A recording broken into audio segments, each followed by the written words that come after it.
1971 की बात है जब रॉजर पेरोन अपनी वाइफ कैरोलिन और 5 बेटियों के साथ एक छोटी सी जगह रोड आइलैंड शिफ्ट होता है। यहाँ की पॉपुलेशन बहुत कम है और इनका घर एकदम आइसोलेटेड है। चारों तरफ सिर्फ खुला मैदान और एक पुरानी झील के पास एक अकेला बड़ा पेड़। जैसे ही ये लोग नए घर में सामान सेटल करते हैं, इनका डॉग हैरी घर के अंदर जाने से मना कर देता है। वो एकदम एग्रेसिव हो जाता है और जब ये लोग उसे अंदर ले जाने की कोशिश करते हैं तो वो जोर जोर से भौंकने लगता है और वापस भाग जाता है। ऐसा लगता है जैसे उसने अंदर कुछ देख लिया हो, क्योंकि वो अंदर नहीं जाना चाहता। पेरोन फैमिली उसे घर के बाहर ही छोड़ देते हैं। दोस्तों, घर के पास एक झील भी होती है और उसके किनारे एक बहुत पुराना और अजीब सा लगने वाला पेड़। सबसे छोटी बेटी अप्रैल वहाँ एक पुराना सा टॉय पाती है, जिसे देखकर वो बहुत एक्साइटेड हो जाती है। अंदर बाकी बहनें आंख मिचोली खेल रही होती है। खेलते खेलते एक बहन स्टोर रूम के एक छुपने वाले कोने में चली जाती है। जब दूसरी बहन उसे ढूंढती है तो उस जगह का लकड़ी का एक टुकड़ा निकल जाता है। जब रॉजर वहाँ आता है, वो देखता है कि नीचे एक बेसमेंट है। जब वो नीचे जाता है तो बेसमेंट बहुत अंधेरा,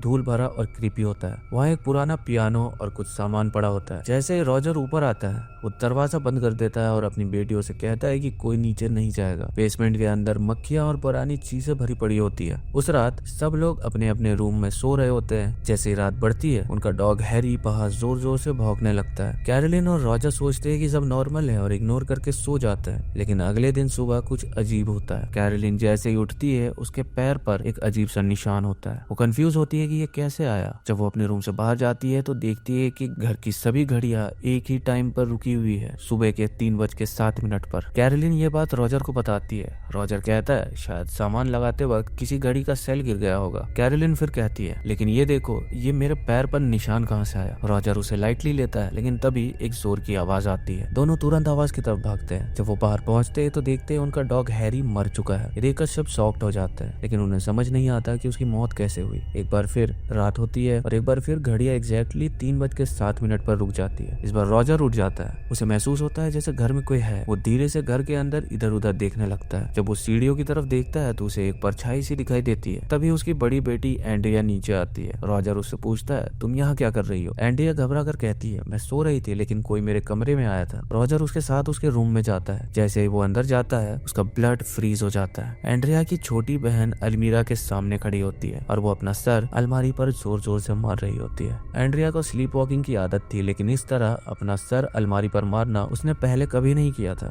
रॉजर उसे उठाकर उसके बेड पे सुला देता है। अगले दिन सुबह रॉजर काम पर जाने के लिए निकलता है। जब वो अपनी गाड़ी के पास पहुंचता है तो उसे किसी चीज के गिरने की आवाज सुनाई देती है। वो धीरे से देखता है तो झाड़ियों के पीछे एक कबूतर पड़ा होता है जो जोर जोर से फड़फड़ा रहा होता है और फिर धीरे धीरे उसकी जान चली जाती है। रॉजर ये सब देखकर शॉक हो जाता है, लेकिन सोचता है कि शायद ये सब नॉर्मल है। वो बिना ज्यादा ध्यान दिए वहां से चला जाता है। उधर ही घर के 4 बच्चे स्कूल चले जाते हैं। घर पर सिर्फ कैरोलिन और अप्रैल बचे होते हैं। अप्रैल अपनी माँ से कहने लगती है मॉम आओ ना मेरे साथ आंख में चोली खेलो। कैरोलिन हंस के अग्री कर लेती है। अप्रैल एक कॉर्नर में छुपने भाग जाती है। जब कैरोलिन उसे ढूंढने के लिए एक कमरे में जाती है तो वहाँ एक पुरानी सी अलमीरा होती है। जैसे ही कैरोलिन पीछे मुड़ती है, अलमीरा का दरवाजा एकदम से जोर से खुल जाता है। कैरोलिन वापस अलमीरा की तरफ देखती है और तभी 2 हाथ अलमीरा के अंदर से बाहर निकलते हैं और 2 बार ताली बजती है। कैरोलिन एकदम फ्रीज हो जाती है। वो धीरे धीरे अलमीरा की तरफ बढ़ने लगती है। उसे अंदर से सांसों की आवाज सुनाई देती है। जब वो अपने हाथ से अलमीरा के अंदर महसूस करने की कोशिश करती है तो अंदर कुछ भी नहीं होता। वो कंफ्यूज्ड होती है और अपनी आंखों से पट्टी हटा लेती है। जैसे ही पट्टी हटाती है, उसके पीछे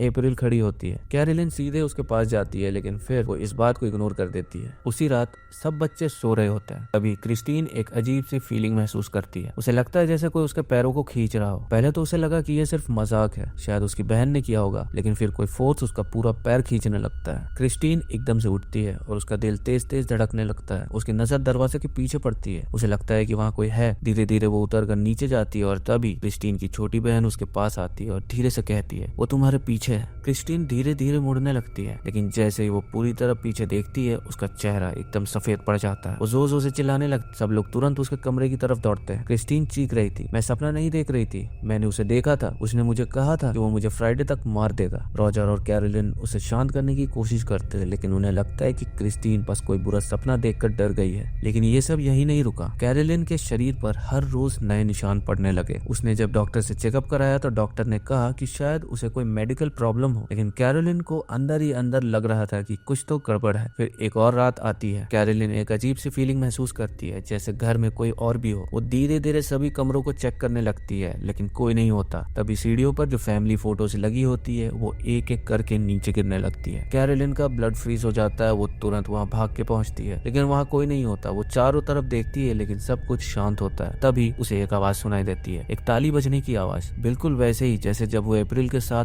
आंख मिचोली खेल रही थी। कैरोलिन उसे फॉलो करने लगती है। जैसे ही वो आगे जाती है, उसकी नजर बेसमेंट के दरवाजे पर पड़ती है, जो अब पूरी तरह खुल चुका होता है। कैरोलिन धीरे से बेसमेंट की तरफ बढ़ने लगती है, और जैसे ही वो अंदर झांकती है, कोई उसे जोर से पुश कर देता है और वो बेसमेंट के अंदर गिर जाती है। बेसमेंट के अंदर सब कुछ एकदम शांत था। कैरोलिन धीरे से उठती है और इधर उधर देखती है। तभी एक बाउंसी बॉल एक कोने से गिरती है और उसकी तरफ आने लगती है। वो जैसे ही दरवाजे की तरफ बढ़ती है, तभी दरवाजा जोर से बंद हो जाता है। अंदर एकदम अंधेरा हो जाता है और फिर एक बच्चे के हंसने की आवाज आती है। दूसरी तरफ बच्चे अपने रूम में सो रहे होते हैं। तभी सिंडी, जो स्लीप वॉकिंग करती थी, एक बार फिर उठकर अलमीरा के सामने खड़ी हो जाती है। वो धीरे धीरे अलमीरा पर अपना सर रगड़ रही होती है। उसके ऊपर जो बेडशीट थी वो उसके सिर से गिर जाती है, और जैसे ही उसकी बहन उसके पास जाने लगती है, अलमीरा जोर से खुल जाती है। तभी रॉजर वापस आता है और तुरंत सिंडी को उठाकर बेड पे सुला देता है। वो सब चेक करता है, लेकिन उसके अलावा वहाँ कोई नहीं होता। लेकिन जो चीजें सबसे ज्यादा डराने वाली थी, सिंडी के सोने के बाद भी उसकी अलमीरा का दरवाजा धीरे धीरे खुल रहा था। इस वक्त रॉजर को भी महसूस होने लगा कि इस घर में सब नॉर्मल नहीं है। तभी कैमरा स्लोली घर के बाहर एक वाइड एंगल शॉट दिखाता है। ऐसा लगता है कि कोई यहाँ पे एक कोने से घर को देख रहा हो, कोई यहाँ पे सब कुछ ऑब्जर्व कर रहा हो। अगले दिन सुबह कैरोलिन एक मैरिड कपल से मिलने जाती है। ये कपल कोई और नहीं, एड और लॉरेन वॉरेन होते हैं। एड और लॉरेन पैरानॉर्मल एक्सपर्ट्स होते हैं, जो ऐसे केसेस सॉल्व कर चुके होते हैं जहाँ पर सुपर नेचुरल एक्टिविटीज होते हैं। उन्होंने एनाबेल डॉल का केस भी सॉल्व किया था, जो अब उनके म्यूजियम में बंद है। कैरोलिन उन्हें अपनी पूरी कहानी बताती है और कहती है कि हमें आपकी मदद चाहिए। पहले तो एड सोचता है कि शायद ये केस इतना सीरियस नहीं होगा, लेकिन जैसे कैरोलिन अपनी कहानी बताती है, लॉरेन को महसूस होने लगता है कि यहाँ कुछ ज्यादा ही गलत है। वो दोनों कैरोलिन के घर जाने के लिए तैयार हो जाते हैं। जब एड और लॉरेन घर पहुंचते हैं, तो कैरोलिन उन्हें सब कुछ एक्सप्लेन करती है। वो बताती है कि रात को एक अजीब सी बदबू आती है, दरवाजे से 3 बार ठक ठक की आवाज आती है। घर की सारी घड़ियां एग्जैक्टली सुबह के 3:07 पर रुक जाती है। दीवारों पर जो फैमिली फोटोज है वो भी अपने आप गिर जाते हैं। और सबसे इम्पोर्टेंट बात, इस घर के नीचे एक बेसमेंट है। एड और लॉरेन डिसाइड करते हैं कि पहले बेसमेंट एक्सप्लोर करना चाहिए। जब सब बेसमेंट में जाते हैं, तो एड धीरे धीरे अंदर आगे बढ़ता है। लॉरेन एकदम अलर्ट होती है। तभी एड को अंदर से एक वियर्ड सी आवाज सुनाई देती है, जैसे कोई चीख रहा हो या चुपके से कोई रो रहा हो। लॉरेन का चेहरा एकदम सीरियस हो जाता है। वो अपनी आंखें बंद करती है और उसे दिखाई देने लगता है कि यहाँ कभी कोई बड़ा हादसा हुआ था। एड रॉजर से पूछता है, जब इतनी सारी अजीब चीजें हो रही थी, तो तुम यहाँ से शिफ्ट क्यों नहीं हुए? रॉजर कहता है, मैंने ये घर ऑक्शन से खरीदा था। जो भी पैसे मेरे पास थे, मैंने इस घर में लगा दिए। अगर हम यहाँ से चले भी गए, तो भी ये चीज हमें छोड़ेगी नहीं। एड और लॉरेन इस बात को समझ जाते हैं। एड घर में अलग अलग जगह साउंड रिकॉर्डर्स लगाता है, ताकि जो भी साउंड्स आए वो रिकॉर्ड हो सके। लॉरेन घर के अंदर चलने लगती है। जब वो एक पुरानी फोटो देखती है, तो उसे एक अजीब सी फीलिंग होती है। वो रॉजर और कैरोलिन से पूछती है, इस घर के पहले ओनर्स कौन थे? रॉजर कहता है, मुझे कुछ नहीं पता, मैंने ये घर ऑक्शन में खरीदा था। एड और लॉरेन जितना ज्यादा इन्वेस्टिगेट कर रहे होते हैं, उतना ही केस और डार्क होता जा रहा था। लॉरेन और एड झील के पास जाते हैं, जहाँ एक पुराना पेड़ होता है। वही पेड़ जिसके पास अप्रैल को एक पुराना खिलौना मिला था। लॉरेन जैसे ही पेड़ के पास जाती है, उसे कुछ अजीब सा फील होता है। वो धीरे से एड की तरफ देखती है, लेकिन तभी उसकी आंखों के सामने एक फ्लैशबैक आता है। एक लड़की उस पेड़ के ऊपर लटक रही होती है। उसकी आंखें एकदम काली हो चुकी होती है। वो जोर जोर से चीखती है और फिर उसका गला कट जाता है। अब लॉरेन तुरंत एड के पास आती है और कहती है, यहाँ कुछ बहुत गलत हो रहा है। दोनों तुरंत घर के अंदर जाते हैं। लॉरेन कैरोलिन और रॉजर को बताती है कि उनका घर एक सिंपल हॉन्टेड प्लेस नहीं है। यहाँ बहुत सारी आत्माएं हैं, लेकिन एक सबसे ज्यादा पावरफुल और डेंजरस एंटिटी है, जो तुम्हारे घर और तुम्हारी जमीन पर कब्जा जमा चुकी है। कैरोलिन शॉक में पूछती है, क्या हम घर छोड़ दें? लॉरेन धीरे से कहती है, ये तुम्हें छोड़ने नहीं देगी। रॉजर टेंशन में पूछता है, तो फिर हमें करना क्या होगा? लॉरेन के चेहरे पर एक सीरियस एक्सप्रेशन होता है। वो धीरे से कहती है, इस घर का प्योरिफिकेशन करना होगा, जितना जल्दी हो सके।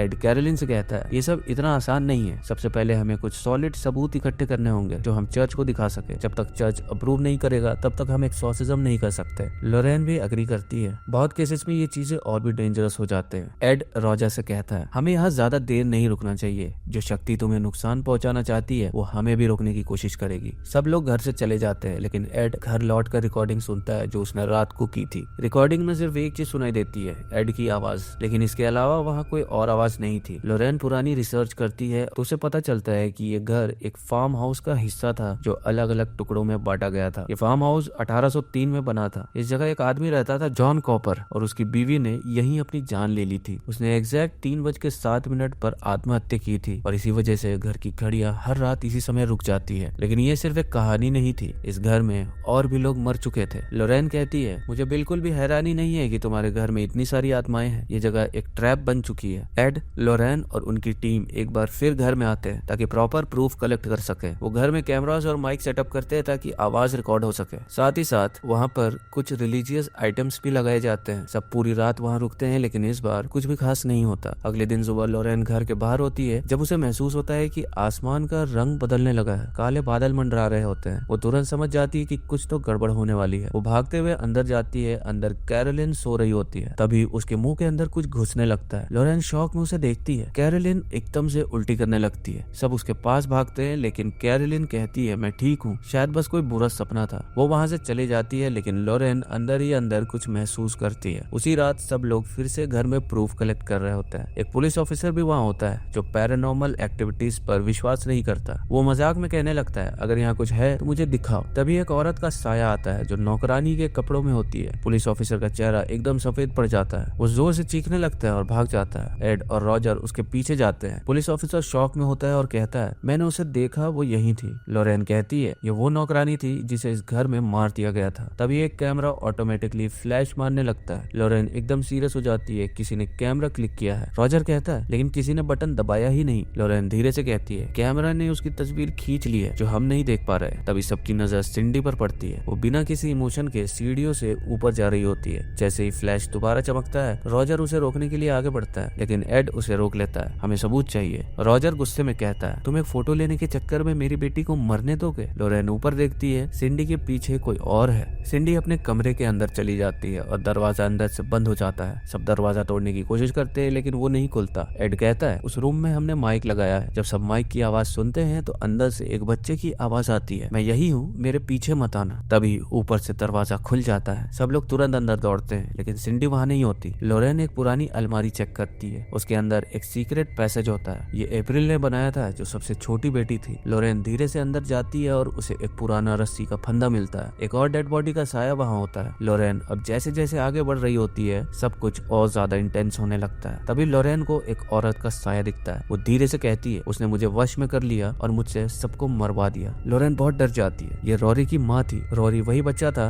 जो इस घर में मारा गया था, जिसका टॉय अप्रैल को जेल के पास मिला था। लोरेन को अब समझ आता है कि यहाँ सिर्फ एक या दो आत्माएं नहीं है, ये जगह एक ग्रेवयार्ड बन चुकी है। तभी लोरेन को एक और डरावनी एंटिटी अटैक करती है। वो जोर से नीचे गिर जाती है और बेसमेंट में गिर जाती है। घर में हर जगह चीजें गिरने लगती है। अब ये एक और भी बड़ा भूताहा खेल बन चुका था। लोरेन बेसमेंट से भागकर बाहर आती है और सबको कहती है, मुझे पता चल गया, यहाँ एक शक्ति है जो घर के ऊपर अपना कब्जा जमा चुकी है। वो मदर्स को कंट्रोल करती है और उनसे उनके ही बच्चों की हत्या करवाती है। कैरोलिन के शरीर पर जो निशान है वो किसी बीमारी के नहीं बल्कि उस शक्ति का असर है, और अब वो तुमसे भी वही करवाना चाहती है जो उसने पहले किया था। तभी उस साया का एक और अटैक होता है। घर में चीजें इधर उधर गिरने लगती है, लेकिन किसी को कोई सीरियस चोट नहीं आती। अब एड और लोरेन डिसाइड करते हैं कि घर से सब लोग निकल जाएंगे। सब प्रूफ मिल चुके थे जो चर्च को दिखाने के लिए चाहिए थे। जब सब जाने की तैयारी कर रहे होते हैं, लोरेन अपनी कार में बैठी होती है। तभी उसे एक आवाज सुनाई देती है, माँ। वो शौक में झील की तरफ देखती है। उसे दिखता है कि अप्रैल झील के पास खड़ी है, लेकिन जैसे ही वो भाग के उसके पास जाने लगती है, अप्रैल गायब हो जाती है। लोरेन अब पूरी तरह समझ चुकी थी कि ये एक वार्निंग है। इसी वक्त रॉजर को पता चलता है कि कैरोलिन किसी को बिना बताए अपनी कार में बच्चों को लेकर चली गई है। वो घबरा कर सबको इन्फॉर्म करता है। लोरेन समझ जाती है वो अब पूरी तरह उस साया के कंट्रोल में है। सब लोग तुरंत कैरोलिन के घर की तरफ भागते हैं। साथ में पुलिस भी होती है। जब सब घर पहुंचते हैं तो देखा जाता है कि कैरोलिन अपने बच्चियों को बेसमेंट में ले जा चुकी है और वो अप्रैल को मारने वाली थी। सब लोग तुरंत कैरोलिन को पकड़कर बाहर ले जाने की कोशिश करते हैं, लेकिन जैसे ही वो घर के दरवाजे के पास पहुंचते हैं, कैरोलिन जोर से चीखने लगती है। उसका सांस रुकने लगता है। लोरेन चीख कर कहती है, उस साया इसे बाहर जाने नहीं देगा। अगर हम इसे घर के बाहर ले गए तो ये मर जाएगी। तभी कैरोलिन एक जोर का झटका लेती है और अपने आप को खींचती है और धीरे धीरे बेसमेंट में वापस चली जाती है। ऐसा लगता है जैसे कोई उसे खींच रहा हो। अब सब लोग तुरंत बेसमेंट में भागते हैं। कैरोलिन पूरी तरह साया के कंट्रोल में थी। एड और लॉरेन उसे किसी तरह पकड़कर एक कुर्सी से बांध देते हैं। अब वो एक्सॉर्सिज्म करने का प्लान बनाते हैं। लॉरेन कहती है हमें एक प्रीस्ट बुलाकर घर को पवित्र करवाना होगा, लेकिन प्रीस्ट बहुत दूर था। एड कहता है मैं खुद एक्सॉर्सिज्म कर सकता हूँ। लॉरेन टेंशन में कहती है यह बहुत डेंजरस होगा, लेकिन एड तैयार होता है। वो बाइबल उठाता है और प्रार्थना करना शुरू करता है। जैसे ही एक्सॉर्सिज्म शुरू होता है, घर के चारों तरफ तेज हवा चलने लगती है, चीजें गिरने लगती है। कैरोलिन की कुर्सी अपने आप ऊपर उठने लगती है। सब लोग शौक में उसे देख रहे होते हैं। एक सेकंड के लिए सब कुछ स्लो मोशन में होने लगता है और तभी कुर्सी सीधा उल्टी हो जाती है और कैरोलिन बेसमेंट के फ्लोर पर गिर जाती है। एक्सॉर्सिज्म अब अपने पीक पर था। लॉरेन अब एक और चीज महसूस करती है, अप्रैल कहीं गायब हो चुकी थी। एड चीखता है अप्रैल कहाँ है? लॉरेन समझ जाती है वो बेसमेंट में छुपी है। सब लोग तुरंत उस जगह भागते हैं जहाँ अप्रैल छुपी थी। कैरोलिन उसके ऊपर नाइफ लेकर आगे बढ़ती है। जैसे ही वो अप्रैल को मारने वाली होती है, लॉरेन एक नाम चिल्लाती है, बाथशेबा। ये नाम सुनते ही कैरोलिन एक सेकंड के लिए फ्रीज हो जाती है। एड जोर से कहता है मैं तुम्हें ईश्वर की शक्ति से नर्क में भेज रहा हूँ। कैरोलिन का शरीर जोर जोर से हिलने लगता है। सब लोग उसका हौसला बढ़ाते हैं, तुम इस शक्ति से लड़ सकती हो। लॉरेन एक लास्ट चीज कहती है, कैरोलिन तुम्हें याद है वो दिन जो तुम्हारी जिंदगी का सबसे अच्छा दिन था? कैरोलिन अंदर ही अंदर वो पल याद करती है जब उसका पूरा परिवार एक साथ खुश था। जैसे ही वो इस याद में डूबती है, उसका चेहरा नॉर्मल होने लगता है और तभी उसके अंदर से वो साया जोर से चीख कर निकल जाता है। कैरोलिन वापस नॉर्मल हो जाती है। वो तुरंत अप्रैल को गले लगा लेती है और सबको पता चल जाता है इस घर का भूत फाइनली चला गया। अब कहानी के एंड में हम देखते हैं एड अप्रैल का टॉय उठाता है जो उसे झील के पास मिला था। वो उसे अपने घर ले जाता है। यहाँ पर एक म्यूजियम है जिसमें पैरानॉर्मल ऑब्जेक्ट्स रखे जाते हैं। टॉय म्यूजियम के कोने में रख दिया जाता है और कैमरा धीरे धीरे म्यूजियम के अंदर जूम करता है जहाँ एनाबेल डॉल भी रखी होती है। और यही ये कहानी जो एक असली घटना पर आधारित थी खत्म हो जाती है। दोस्तों अगर वीडियो पसंद आई तो वीडियो को लाइक जरूर करें और अगर चैनल पर नए हैं तो चैनल को भी सब्सक्राइब कर ले। मैं मिलता हूँ आपको अपनी अगली वीडियो के साथ में, तब तक के लिए जय हिंद।